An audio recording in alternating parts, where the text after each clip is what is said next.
السلام علیکم ورحمۃ اللہ وبرکاتہ۔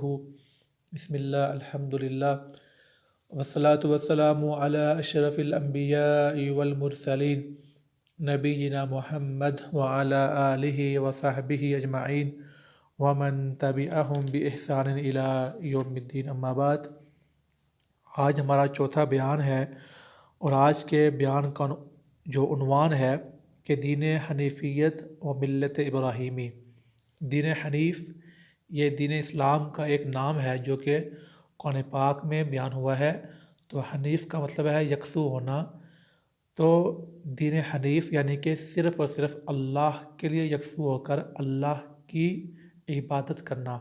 اور ملت ابراہیمی بھی نام ہے ہمارے دین اسلام کا، تو وہ اس لیے کیونکہ حضور صلی اللہ علیہ وسلم حضرت ابراہیم کی آل میں سے ہیں۔ تو دین حنیفیت اور ملت ابراہیمی یہ ہے کہ ہم لوگ پورے اخلاص کے ساتھ اخلاص کو اپناتے ہوئے صرف اللہ کی عبادت کریں۔ اسی کام کا اللہ تعالیٰ نے تمام لوگوں کو حکم دیا ہے، اور اسی کام کے لیے اللہ نے لوگوں کو پیدا کیا ہے۔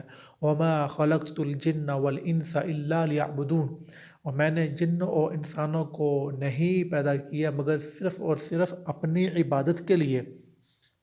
یعبدون کہ اللہ کی وحدانیت اور یکتائی کو دل و جان سے قبول کرنا۔ اللہ رب العزت نے جن کاموں کا حکم دیا ہے ان میں سے سب سے اعلیٰ کام توحید ہے، جو کہ ہر قسم کی عبادت صرف اور صرف اللہ تعالیٰ کے لیے کرنے کا دوسرا نام ہے۔ اور جن کاموں سے اللہ رب العزت نے روکا ہے ان میں سے سب سے بڑا کام شرک ہے، جو کہ اللہ کے علاوہ کسی اور کے لیے عبادت کرنا، اللہ کے علاوہ کسی اور کو اس کی جو عبادت میں شامل کرنے کا دوسرا نام ہے۔